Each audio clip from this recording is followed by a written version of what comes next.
আপনারা হয়তো সবাই জানেন যে টি-20 ওয়ার্ল্ড কাপ শুরু হতে আর মাত্র 3 মাসের মতোই সময় বাকি রয়েছে।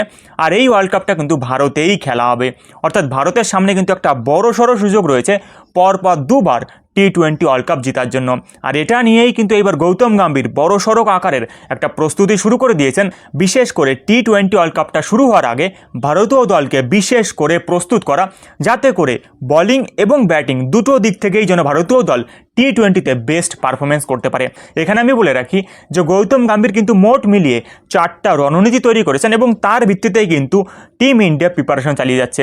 এখানে প্রথমত হচ্ছে জাসপ্রীত বুমরাকে নিয়ে একটা ব্যাপার হয়তো আপনারা লক্ষ্য করেছেন যে এখন কিন্তু প্রায়শই যখন টি-20 ম্যাচের সিরিজ হচ্ছে, সেই এশিয়া কাপ থেকে শুরু করে এই অস্ট্রেলিয়া সিরিজ পর্যন্ত, জাসপ্রীত বুমরাকে যদি একটু লক্ষ্য করেন তাহলে দেখতে পাবেন যে পাওয়ার প্লেতে কিন্তু তিনি 3টা ওভার করে বল করছেন, অর্থাৎ 6 ওভারের পাওয়ার প্লে, এবং সেখানে অর্ধেক ওভার কিন্তু জাসপ্রীত বুমরাকে দিয়েই করানো হচ্ছে। আর বাকি আরেকটা ওভার যে পড়ে থাকলো সেটা কিন্তু লাস্টের জন্য রাখা হচ্ছে। অর্থাৎ মোট মিলিয়ে এখানে শুধু ভারত ব্যাটিং অর্ডারেই একটা ভালো স্টার্টের জন্য ফোকাস করছে না, বরং এর পাশাপাশি বোলিংয়ের ক্ষেত্রেও যেন প্রথম থেকেই বিপক্ষ দলকে চাপে রাখা যায় এবং পাওয়ার প্লের মধ্যেই যেন 2-3টা উইকেট হাসিল করা যায় সেদিকেও খেয়াল রাখছে। তাই ব্যাটিং এবং বোলিং দুটো ক্ষেত্রেই প্রথম থেকেই অ্যাটাকিং খেলার পরিকল্পনা করছেন গৌতম গম্ভীর। আর এইবার আসা যাক দ্বিতীয় পয়েন্টে, সেটা হচ্ছে অলরাউন্ডার।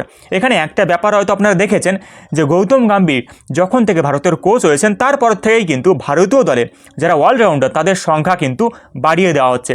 বিশেষ করে যারা ব্যাটিং এবং বোলিং দুটোই করতে পারেন তাদেরকে কিন্তু টিমের মধ্যে বেশি করে সুযোগ দেওয়া হচ্ছে এবং গৌতম গম্ভীরের এই স্ট্র্যাটেজিটা কিন্তু কাজও করেছে, যেমনটা এশিয়া কাপে করেছিল এবং এর পাশাপাশি অস্ট্রেলিয়া সিরিজেও কিন্তু তার এই পরিকল্পনা ভারতের জন্য সাফল্য এনে দিয়েছে। আর এখানে আমি এটাও বলে রাখি যে এখানে হয়তো একটা ব্যাপার আপনারা আরও খেয়াল করেছেন যে যখন কুলদীপ যাদবকে অস্ট্রেলিয়া সিরিজের মাঝেই ভারতে ডেকে পাঠানো হয় তখন কিন্তু তার পরিবর্তে এখানে ওয়াশিংটন সুন্দরকে চান্স দেওয়া হয়েছিল এবং তিনি কিন্তু অস্ট্রেলিয়ার বিরুদ্ধে বোলিং যেমন করেছেন তার পাশাপাশি ব্যাটিংও করে দেখিয়েছেন। দুদিক থেকেই কিন্তু তিনি ভালো পারফরমেন্স করেছিলেন। আর ঠিক এই কারণেই কিন্তু গৌতম গম্ভীর এখানে চান যে যদি কোনো কারণে টি-20 ওয়ার্ল্ড কাপে গিয়ে ব্যাটিং অর্ডার কোনোভাবে কোলাপস করে যায়, তাতে অন্তত টিমের মধ্যে 6 কিংবা 7 নম্বরে এমন খেলোয়াড় থাকুক যারা বোলিংয়ের পাশাপাশি ভালো ব্যাটও করে নিতে পারে। যাই হোক, মোট মিলিয়ে এটা এখানে স্পষ্ট হয়ে যাচ্ছে যে আগামী টি-20 ওয়ার্ল্ড কাপে কিন্তু যারা ভালো বল এবং ভালো ব্যাট দুটোই করতে পারবেন, অর্থাৎ মোট মিলিয়ে যারা অলরাউন্ডার, তাদের স্কোপটা কিন্তু বেড়ে যাবে।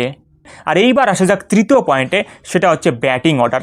এখানে যদি আপনারা একটু ভালো করে লক্ষ্য করেন যে এই অস্ট্রেলিয়া সিরিজেই কিন্তু ভারত যখন ওপেনিং করেছে সব সময়টাতেই শুভমন গিল এবং অভিষেক শর্মাকে দিয়ে ব্যাটিং করানো হয়েছে। তবে তার পরবর্তীতে যারা ব্যাটিং করতে এসেছেন তাদের অর্ডারটা কিন্তু সবসময় সেম ছিল না।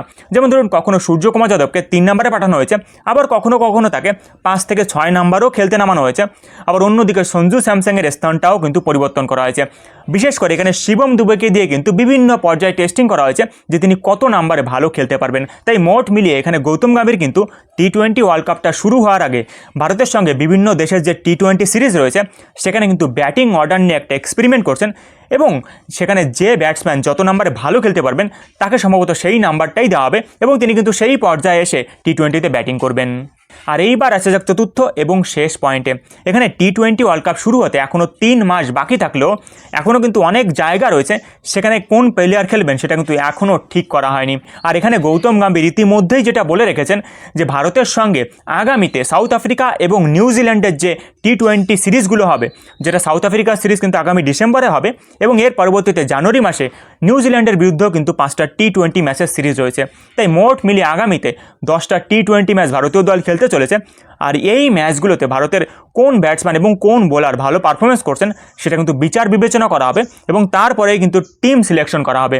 তাই মোট মিলিয়ে আর মাত্র কয়েকটা দিন পরেই ভারতের মাটিতেই যে টি-20 ওয়ার্ল্ড কাপ হবে সেখানে হয়তো দেখা যেতে পারে যে ভারতীয় দলের ব্যাটিং অর্ডারে পরিবর্তন এসেছে এবং তার পাশাপাশি যারা অলরাউন্ডার তাদেরকে হয়তো গৌতম গম্ভীর টিমের মধ্যে বেশি করে সুযোগ দিয়েছেন।